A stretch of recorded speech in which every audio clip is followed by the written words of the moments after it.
existe-t-il des preuves indépendantes, c'est-à-dire des preuves donc indépendantes ne venant pas de la science, qui convergent dans la même direction? Or, nous avons dit aussi tout à l'heure, ce qui est très intéressant, c'est que si Dieu n'existe pas, tout est explicable. Les miracles n'existent pas, donc ça c'est sûr, si Dieu n'existe pas, il n'y a pas de miracle. Il ne peut pas y avoir de prophétie, et il ne peut pas y avoir de choses, il ne peut pas y avoir d'énigmes insolubles. Toutes les énigmes ont une explication.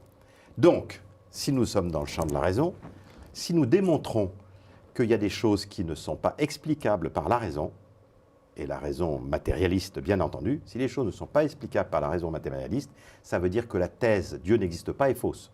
Et si la thèse « Dieu n'existe pas » est fausse, comme c'est binaire, qu'il n'y a pas d'autre solution, ça veut dire que c'est la thèse « Dieu existe » qui est vraie. Donc, ça ne vient pas comme un cheveu sur la soupe, ça ne vient pas comme quelque chose de complètement hétérogène, d'absurde, une addition, la lubie d'Olivier Bonnassier et de Michel-Yves Bolloré. Ils ont eu des lubies, ils ont rajouté des trucs à la fin. Ce n'est pas des lubies. Pas du tout, c'est même une démarche scientifique parce que la science progresse en s'intéressant aux anomalies. Comment est-ce qu'on découvre la relativité? Parce qu'on a une anomalie sur le corps noir et tout ça. On cherche les anomalies et on doit les résoudre parce qu'on veut être proche du monde réel. Donc là, on a des anomalies. Par exemple, une anomalie, c'est le peuple, c'est la révélation biblique. Oui. Qu'est-ce qui se passe? On est au milieu, dans l'Antiquité, il y a des empires et il y a des groupes comme les Égyptiens, les Grecs, les Mésopotamiens qui, depuis des millénaires, observent les étoiles, ont des bibliothèques, ont des savants et tout ça. Et puis, il y a un petit araméen errant qui s'appelle Abraham, qui part avec ses troupeaux, et il n'y a aucun savant, aucune bibliothèque, rien du tout. Et il donne le peuple juif, qui est un peuple de bédouins. Et ce peuple prétend avoir une révélation. Et tout d'un coup, ils vont dire, bon, l'univers que tout le monde croit, éternel, infini, tout ça, non, il a eu un début, il aura une fin et il s'use. Le soleil et la lune, tout le monde croit que c'est des dieux. Non, ce sont simplement des luminaires.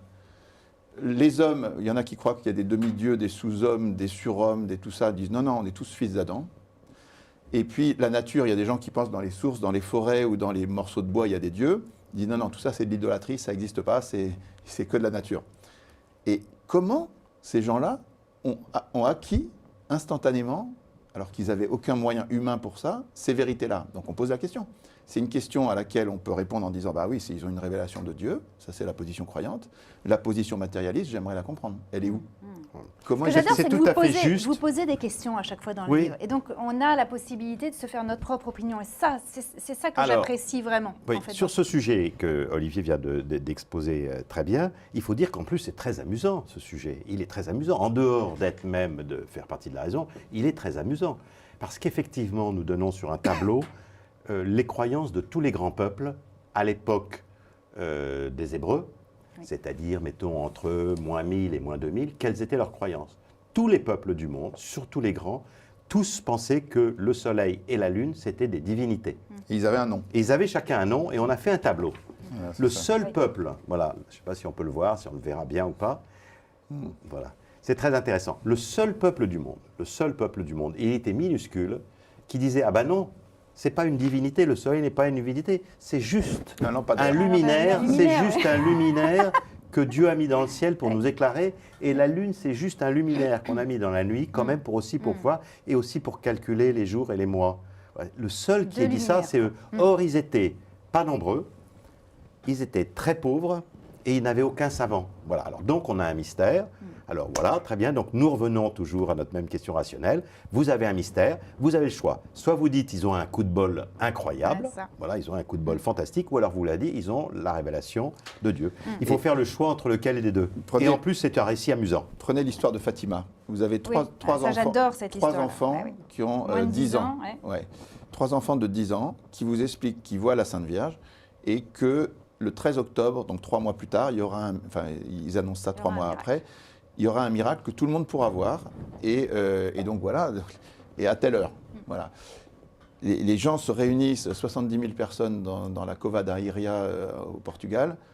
Il y a des croyants, il y a des non-croyants, il y a un photographe, il pleut depuis le matin. Il faut dire, Olivier, pour les spectateurs qui ne le savent pas, à l'époque, le Portugal est très anticlérical, et donc c'est une majorité, ou en tout cas un très grand nombre de gens qui sont prévenus d'avance, anticléricaux, et qui viennent avec une grande violence, on cite les articles, etc.